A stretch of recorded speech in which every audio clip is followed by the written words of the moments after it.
নাগরিক কমিটি ও শিক্ষার্থী জনতার প্রতিনিধি, বর্তমানে তারুণ্যের আইকন, আস্থার প্রতীক হাসনাত শারজিস সহ আরো যারা তরুণ আছেন, এদেরকে আমি ধন্যবাদ জানাই, কারণ একটা ভুল থেকে তারা সরে এসেছেন এবং অনেকে ক্ষমা চেয়েছেন। দর্শক, আমরা তীব্র প্রতিবাদ জানিয়েছিলাম এই হাসনাত শারজিস, নাসিরউদ্দিন পাটোয়ারি এরা যখন, বা নাগরিক কমিটি, বৈষম্যবিরোধী ছাত্র এরা যখন হাসিনার আমলে ভুয়া নির্বাচনের মাধ্যমে নির্বাচিত বা ভাগ বাটোয়ারায় যারা অংশ পেয়েছিল, বিএনপি জামাতের পক্ষ থেকে কাউন্সিলর হয়েছিল, তাদেরকে পুনর্বাসন করার চেষ্টা করেছিল, তাদের একটা সমাবেশে অংশগ্রহণ করেছিল। আমি এর তীব্র প্রতিবাদ জানাই। আমি বলেছিলাম যে না, ক্ষমা চাইতে হবে, এখান থেকে ফিরে আসতে হবে। হাসিনার আমলে কোনো নির্বাচনকে বৈধতা দেওয়া যাবে না। হাসিনার আমলে কি নির্বাচনে কিভাবে কি বিজয়ী হয়েছে, তার মধ্যে আওয়ামী লীগের পক্ষ থেকে যারা বিজয়ী হয়েছে তাদের কাউকে দায়িত্ব দেওয়া হবে না, আর বিএনপি জামাতের যারা, তাদের দায়িত্ব দেওয়া হবে। এর চাইতে ফাজলামি কিছু হতে পারে না। কোথাও কাউন্সিলর থাকবে, কোনো কোনো ওয়ার্ডে থাকবে, কোনো কোনো ওয়ার্ডে থাকবে না, অথচ একই নির্বাচনে নির্বাচিত হয়েছে, একজন থাকবে একজন থাকবে না, এটা কোনো কথাই না। তো দর্শক, অথচ এই ভুল সিদ্ধান্তটা ওরা নিয়েছিল। অবশ্য ওদের চিন্তাও আমি ব্যাখ্যা করেছি, যে ভেবেছিল যে এই লোকগুলো হয়তো পরবর্তীতে এই নাগরিক কমিটিতে যোগ দিতে পারে, যেহেতু বিএনপি থেকে বহিষ্কৃত অনেকে, জামাত থেকেও বহিষ্কৃত, এইসব চিন্তা ভাবনা থেকে। কিন্তু এটা ছিল ভুল। আর এটা ব্যাখ্যা করেছিলাম এভাবে যে চোরা মুরগির কলিজা হালাল, চোরা মুরগি হারাম আর চোরা মুরগির কলিজা হালাল। হাসিনা আমলের নির্বাচন সব হারাম, অবৈধ, আর সেই নির্বাচনে শুধুমাত্র কলিজাটা, মানে বিএনপি জামাত যতটুকু পেয়েছে ততটুকু জায়েজ, আর বাকিটা, বাকি চোরা মুরগির বাকি অংশটা না জায়েজ। এটা কোনো যুক্তি ভাই?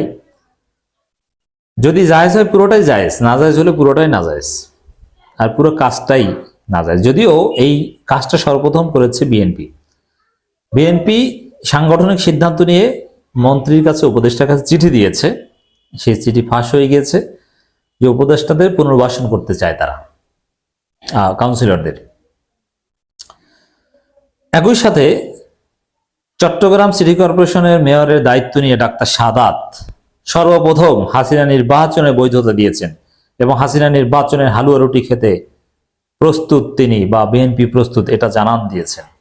অতএব হাসনাত শারজিস, নাসিরউদ্দিন পাটোয়ারি বা বৈষম্যবিরোধী ছাত্র নাগরিক কমিটি এরা যদি সেই কাউন্সিলরদের সমাবেশে গিয়ে তাদের পক্ষে বলে, তাদের দাবি দেওয়ার পক্ষে বলে যদি ভুল করেও থাকে, তারা ক্ষমা চেয়েছে, কিন্তু ভুলের ভিত্তিপ্রস্তর স্থাপন করেছে এবং সেম ভুল চেষ্টা করেছিল, চিঠি দিয়েছিল মির্জা ফখরুল ইসলাম আলমগীর।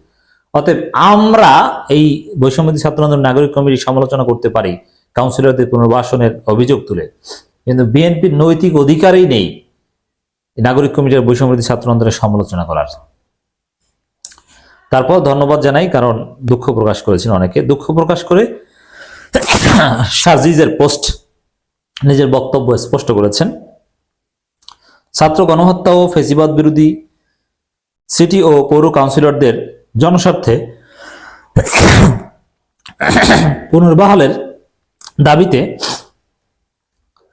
কাউন্সিলর সমাবেশ এই অংশগ্রহণ ও নিজের বক্তব্যের জন্য দুঃখ প্রকাশ করেছেন জাতীয় নাগরিক কমিটির মুখ্য সংগঠক শারজিজ আলম। নিজের ভেরিফাইড ফেসবুক পোস্টে, এক দীর্ঘ পোস্টে তিনি দুঃখ প্রকাশ করেন।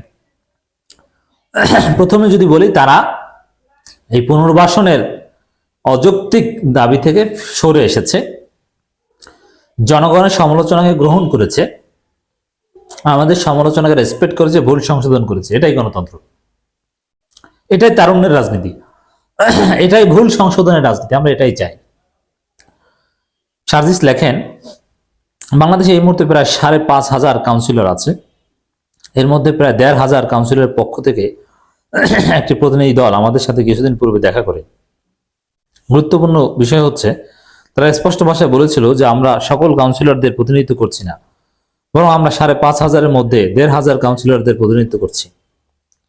যদি ওই 1,500-এর মধ্যে আওয়ামী লীগেরও ছিল, কিছু প্রমাণও এসেছে, 2-1 জন ছিল আওয়ামী লীগের, তারা এখন দল চেঞ্জ করছে।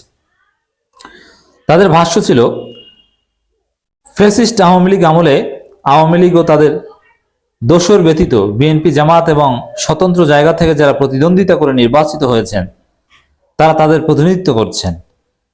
যদিও আওয়ামী লীগ আমলে নির্বাচনে যে প্রশ্নবিদ্ধ তা নিয়ে আমার সন্দেহ নেই। শুধু প্রশ্নবিদ্ধ না, বাতিল, ওটা আমলযোগ্যই না। তিনি আরো লেখেন, তাদের কিছু গুরুত্বপূর্ণ মতামতের সারমর্ম অনেকটা এমন যে প্রথমত নির্বাচনে তারা দলীয় প্রতীকে অংশগ্রহণ করেননি, পাশাপাশি বিগত 16 বছর ফ্যাসিস্ট আওয়ামী লীগের মাধ্যমে তারা বিভিন্নভাবে অত্যাচার, নির্যাতন, মামলা, জেল জুলুমের শিকার হয়েছেন। তারপরেও ব্যক্তিগত গ্রহণযোগ্যতায় তারা নির্বাচন করে জয়লাভ করেছেন। দেখেন এখানে একটা কথা বলি, জয়লাভ যারা করেছেন, আওয়ামী লীগ যদি চাইতো যে এরা জয়লাভ করতে পারবে না তাহলে জয় ঠেকিয়ে দিতে পারতো। এর মানে ব্যক্তিগত যোগ্যতা যে কারণে জয়লাভ করে, ও তো আওয়ামী লীগের ক্রেডিট আছে, অতএব এইসব নির্বাচনের কোনো লেজিটিমেসি আমরা কখনোই দিব না। তারপরে ব্যক্তিগত গ্রহণযোগ্যতায় তারা নির্বাচন করে জয়লাভ করেছেন। 24-এর ছাত্র জনতার অভ্যুত্থানে তাদের সক্রিয় অংশগ্রহণ ছিল, যা তাদের মধ্যে কয়েকজনের ছবি ও ভিডিওর মাধ্যমে দেখিয়েছেন। তাছাড়া ইউনিয়ন পরিষদের দলীয় মার্কায় ফ্যাসিস্ট আওয়ামী লীগের অনেকে নির্বাচিত হয়ে এখনো শপথে বহাল আছে। ঠিক আছে, সেটাও বাতিল করার কথা বলো তোমরা, কিন্তু ইউনিয়ন পরিষদে ফ্যাসিস্ট আছে এই কারণে তোমরা এখানে হাসিনা নির্বাচনকে বৈধতা দিবে, এটা তো হতে পারে না। তাহলে ব্যক্তিগত যোগ্যতায় জয়লাভের পরেও তারা শপথে বহাল থাকার দাবি করতে পারেন কিনা? এটা করতে পারেন না, সেটা এখন ওদের বোধোদয় হয়েছে, আমরা আগেই বলেছি। দ্বিতীয়ত, যে কাউন্সিলররা আওয়ামী লীগের দোসর ছিল তারা অলরেডি পালিয়ে গিয়েছে। এতদিন আওয়ামী লীগের বিপক্ষে লড়াই করে টিকে থাকার পর আজ যখন অন্তর্বর্তীকালীন সরকার এসেছে তখন আওয়ামী লীগের দোসরদের মতো তাদেরও বরখাস্ত করা হলে এটা তাদের জন্য অপমানজনক। মানে এটা কোনো যুক্তিই না যে কেউ থাকবে কেউ থাকবে না। আর তারা কিসের কোন নৈতিকতায় থাকবে, এটা তো কোনো কথা না। তারা পরবর্তীতে নির্বাচনে জয়লাভ করার জন্য প্রস্তুতি নিক, সেখানে সরকার সহায়তা করুক যে শান্তিপূর্ণভাবে তাদের কার্যক্রম নির্বিঘ্নে চালিয়ে যেতে পারে। চট্টগ্রাম সহ 2-3টি জায়গায় কোর্টের রায়ের মাধ্যমে বিএনপির একাধিক নেতা মেয়র ও চেয়ারম্যান পদে ফিরে পায়, এটি তারা উদাহরণ হিসেবে তুলে ধরে। অতএব এই যে ঘটনাটা কাউন্সিলরদের পুনর্বাসন চেষ্টা, এগুলো পুরোপুরি আমি প্রথমেই বিএনপিকে দায়ী করেছি এবং জামাতের কিছু লোক আছে এর সাথে। তাদের ভাষ্যমতে তাদের সাথে যদি আওয়ামী লীগের কোনো সম্পৃক্ততা কিংবা ফ্যাসিস্ট দোষদের সাথে অভ্যুত্থানের বিপক্ষে অংশগ্রহণ করার প্রমাণ পাওয়া যায় তাহলে তাদের কাউন্সিলর পদ ফিরিয়ে দেওয়ার প্রয়োজন নেই, বরং শাস্তি দেওয়া হোক। কিন্তু যদি এমন কোনো সম্পৃক্ততা না পাওয়া যায় তাহলে তারা যেন কাউন্সিলর পদ ফিরে পায়। সার্জিস লেখেন, সেই জায়গায় তারা একটি মতবিনিময় সভা করতে চায় এবং তাদের কথাগুলো শোনার জন্য বারংবার অনুরোধ জানায়। তাদের দাবির পরিপ্রেক্ষিতে আমাদের জায়গা থেকে মনে হয়েছে যেহেতু তারা দেশের স্থানীয় পর্যায়ের একটি অংশকে রিপ্রেজেন্ট করছে, তাই অন্তত তাদের কথাগুলো শোনার মানসিকতা আমাদের থাকা উচিত। এটাও কোনো কথা না। তারা বুঝে শুনে পুনর্বাসন করার সিদ্ধান্ত নিয়ে অথবা তারা নাগরিক কমিটিতে যোগ দিবে এ ধরনের একটা গ্রিন সিগন্যাল থেকে গিয়েছে। তাদের কথা তো অফিসে বসেই শুনেছে, তাদের কথা শোনার জন্য তো প্রোগ্রামে যাওয়ার দরকার না, আলাদাভাবে অতিথি হওয়ার দরকার নেই। আমাদের জায়গা থেকে ওই সময়ে মনে হয়েছে দলীয় প্রতীকে নির্বাচিত ইউনিয়ন পরিষদ এখন বিদ্যমান রয়েছে। আবার ইউনিয়ন পরিষদের আমরা বলবো যে ইউনিয়ন পরিষদও বাতিল করার সিদ্ধান্ত নেন, বিকল্পভাবে চালানোর, অথবা আওয়ামী লীগের যারা পালিয়েছে সেই ইউনিয়ন পরিষদগুলো কিভাবে চলে সেভাবে চলুক। স্থানীয় প্রশাসন জনপ্রতিনিধির অভাবে কিছুটা স্থবির হয়ে পড়েছে এবং জনগণের পালস বুঝে সে অনুযায়ী প্রয়োজনীয় রেসপন্স করতে পারছে না। আমাদের যাদের প্রশাসক হিসেবে নিয়োগ দেওয়ার চিন্তা করা হচ্ছে তারাও বিগত 16 বছরে কোনো না কোনোভাবে আওয়ামী লীগকে সার্ভ করে এসেছে, কেউই ধোয়া তুলসী পাতা নয়। তদন্ত সাপেক্ষে ফ্যাসিস্ট বিরোধী এবং স্থানীয় গ্রহণযোগ্য কাউন্সিলরদের যদি তারা নির্দিষ্ট অফিসে কাজ করার সুযোগ পায় তাহলে স্থানীয় প্রশাসন স্থবিরতা কিছুটা কমে। এটা কোনো সমাধানই না, এটা একেবারে উদ্ভট ফালতু যুক্তি। তবে এখানে যে কাজটা করা যেতে পারে, দ্রুত স্থানীয় সরকার নির্বাচনের ব্যবস্থা করা যেতে পারে। আমরা জাতীয় নির্বাচন শীঘ্র হতে দেবে না, তবে স্থানীয় সরকার নির্বাচনটা দ্রুত করার ব্যবস্থা করা যেতে পারে। সলিউশন লাইস হিয়ার, এর বাইরে কোনো সলিউশন নেই।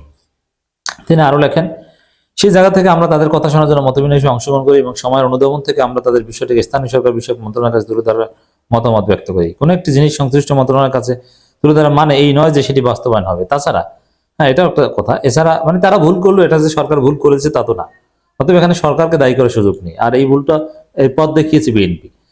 তাছাড়া আমরা এটাও মনে করি না যে আমরা একটি নির্দিষ্ট পরিস্থিতিতে যা অনুধাবন করব তার সবই ঠিক। আমাদের সীমাবদ্ধতা আছে, কেউ যখন সেটি ধরিয়ে দেয় তখন সেটাকে যৌক্তিক মনে হলে আমরা সেটা সংশোধন করার মানসিকতা রাখি। সার্জিস লেখেন, গতকালের বক্তব্য আমাদের 2-1 জনের মধ্যে কিছু শব্দ বাক্য এমন ছিল যে আমাদের বক্তব্যে আসা উচিত হয়নি, এজন্য দুঃখিত। কিন্তু অভ্যুত্থান স্পিরিটের সাথে সাংঘর্ষিক এমন সামান্যতম চিন্তা থেকেও আমরা সেখানে যাইনি। আমাদের মতামত ও কার্যক্রম জনগণ তথা পুরো দেশের সামনে উন্মুক্ত, সমালোচনা দ্বারা উন্মুক্ত। সেই সমালোচনা যৌক্তিক হলে তা থেকে নিজেদের সংশোধন করার মানসিকতা উন্মুক্ত। দিন শেষে আপনাদের জনগণের মতামতের ভিত্তিতে আগামী বাংলাদেশের সিদ্ধান্তগুলো প্রতিষ্ঠিত হবে এবং আমরাই সেই পথে সারথি হতে বদ্ধপরিকর, রাইট? কারণ জনগণের মতামত বা আমাদের সমালোচনার ভিত্তি করে সরি বলেছেন বা মোটের উপরে ওই কার্যক্রম থেকে এই কাউন্সিলরদের পুনর্বাসন কার্যক্রম থেকে নাগরিক কমিটি বৈষম্যবিরোধী ছাত্র আন্দোলন ফিরে এসেছে। অতএব দর্শক, নাগরিক কমিটি ও শিক্ষার্থী জনতার এই প্ল্যাটফর্মকে আমরা ধন্যবাদ জানাই যে তাদের শুভ বুদ্ধির উদয় হয়েছে।